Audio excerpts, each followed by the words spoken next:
Hey guys, what's up? I'm CJ and welcome back to my galaxy. Today we're going to be talking about what the Ballad of Songbirds Snakes movie is going to look like and what it's going to look like compared to the original movies. This video will contain spoilers for the Ballad of Songbirds and Snakes book, so if you haven't read the book and you don't want to be spoiled for the movie, then click off this video. I just know this movie is just not going to have the same amount of depth that the book is going, and that the book does have, because, well, if we know anything about the original movies and the original books, the books have a lot more depth and you have a lot more understanding, a lot more quotes. Obviously the book is always better, sort of thing, but the movies really don't go into depth with how all the themes that the books go into.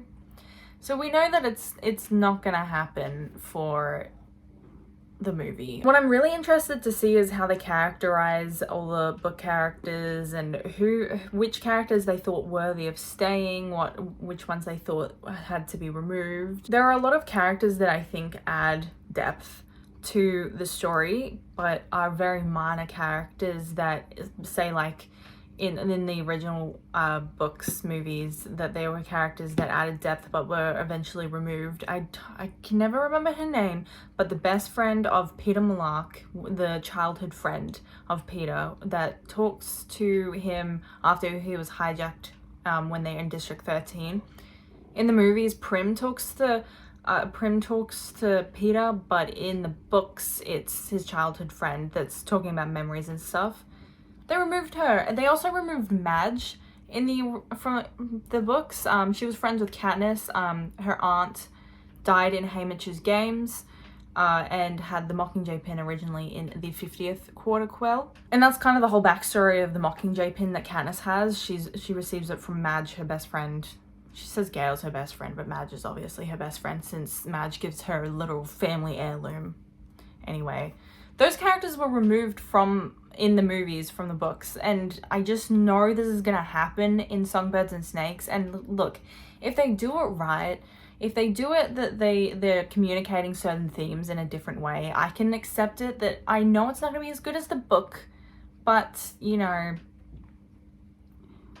it doesn't mean it won't be a good movie. Something I'm curious as to how they're going to communicate it in the movies is how Snow is represented through third person in the books. So we're kind of removed from him as like this antagonist, this main character of the novel, but we still get to see who he is as a person through like kind of like a third person monologue sort of perspective. The narrator essentially follows Snow and only sees his perspective and is telling us as viewers what's going on in the story.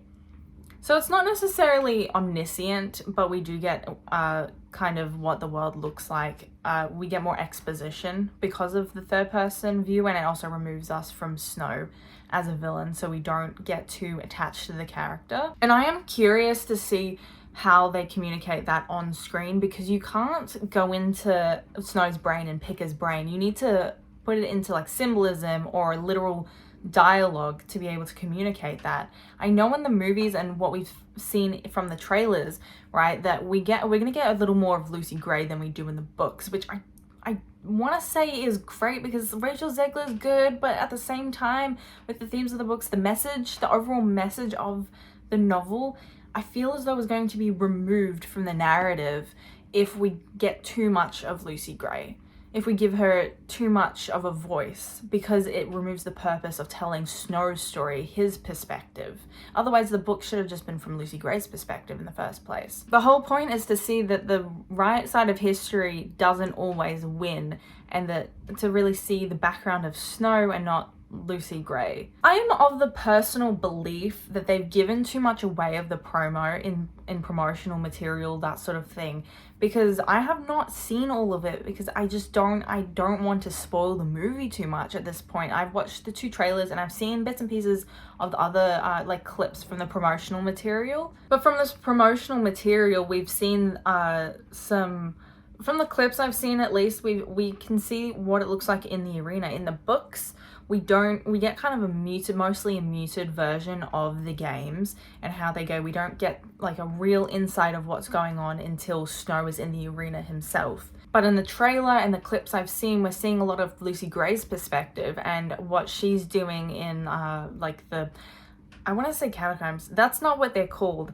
But in the arena, when we can't see her in the book, we are seeing her in the movie. And I'm not sure I like that idea. Once again, going back to the promotional material as well, when I said that they've given away too much, it makes me really worried that they've changed so much. If they are showing us mostly like a lot of what the main points of the narrative, the story are from the book, right? What does it mean for what they've added into the movie, the story? Have they added so much that it's kind of removing us from the original source material? And I know they're probably not going to do that because Suzanne Collins is a writer on the script. Like she has script writing experience. She was a script writer before she wrote The Hunger Games, and she was a producer in the original movies. I'm pretty sure she's a producer in this movie as well.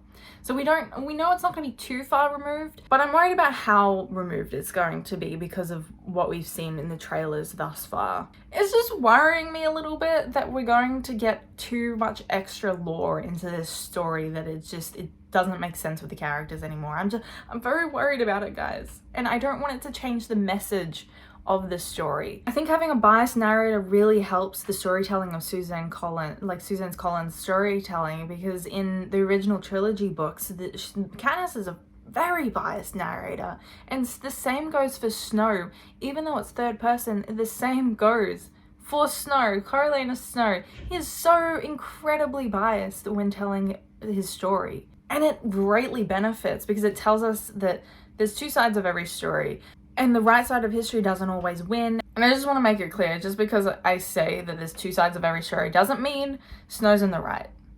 But what I am saying that it's a commentary on history and what the world looks like now. That's kind of what the dystopian genre does, and Suzanne Collins does that really well, and in the movies they take away elements of that. The one thing that I think is going to benefit this movie is that we're not in the era of love triangles anymore. We're not in the era of like romance is everything, that whilst there are always romantic subplots and we romanticize that sort of thing all the time, whatnot. Gale and Peter, that whole love triangle, how that was advertised, was not what the story was about at its core. That means we're going to be able to see this movie and not immediately think romance, even though it's called The Ballad of Songbirds and Snakes. If you're watching this video, you likely read the books, not read the movies.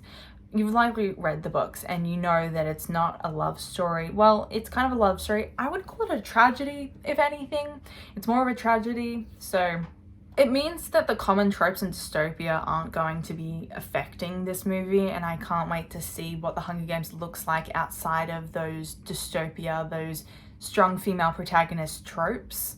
You know, when I do strong female protagonist, it means you have to be fitting the patriarchy still, the way Katniss was designed. While she was a very strong character, there are some issues that it was promoted with at the time. You guys know what I'm talking about, and I can go in depth more at a different period, but it means for this movie we're not going to see like those stereotypes that Lucy Gray can be a strong female character without that romance at the same time. So she can be an individual as a character, and Snow can also be an individual as a character, so we can separate the two. I'm so worried about how graphic this movie is going to be. If I know anything about the novels were violent, way more violent than the original trilogy, and I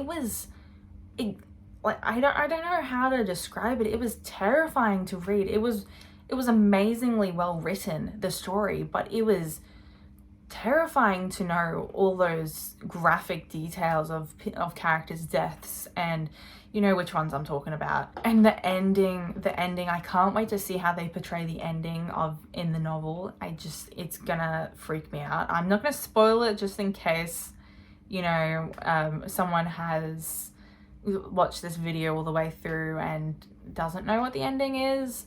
You know, you don't mind minor spoilers, but I don't want to like give major spoilers about what happens. I just know this movie is going to be incredibly graphic, and I was 12 years old when, I think I was 12, maybe I was 11. I was like 11, 12 when I watched Mockingjay Part 1 and Part 2 in cinemas, and you cannot take an 11, 12-year-old to this movie. I know a lot of people in the community, in the fandom, watched and read these books at a very young age, and you can't do that with this novel, with this movie, because it is violent.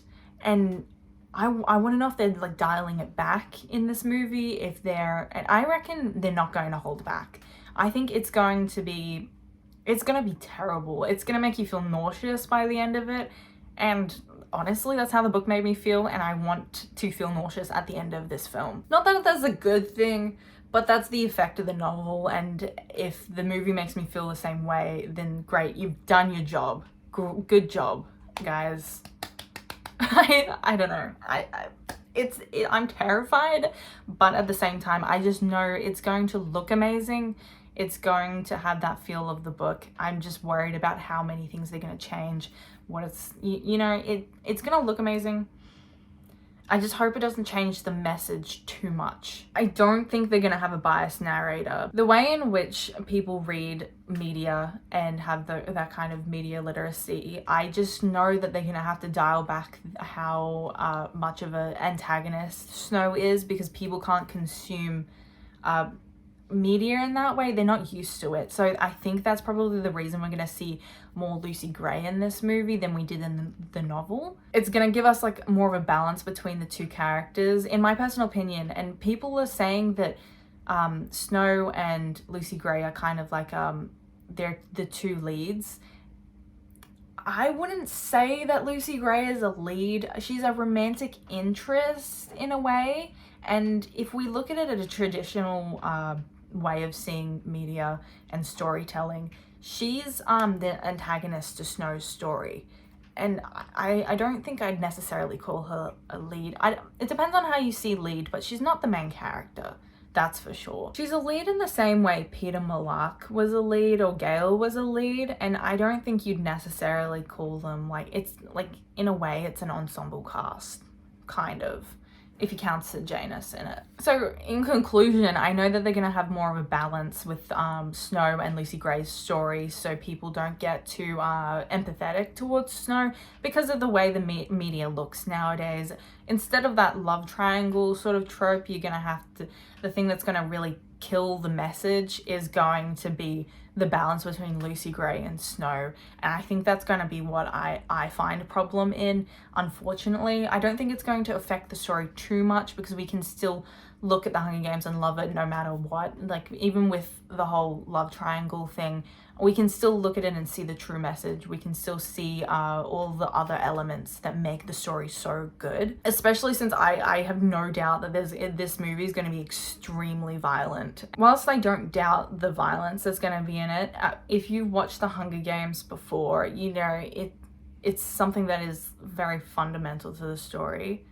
Did I just use fundamental right? I'm not really sure. It's an integral part of the story. I'm not saying I'm excited for the violence, but I want to know, I'm excited to see how they portray it. There's a difference, I swear.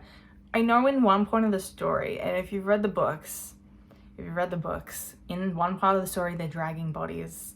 This is gonna put my YouTube video not on the recommended of anyone's pages. They don't laugh, this is bad. They drag bodies through the capital, like, city center area, and I want to know, I'm curious to see how they present that, or if anything, if they present that in the movies. I'm not excited, I'm curious. I'm just curious, I swear.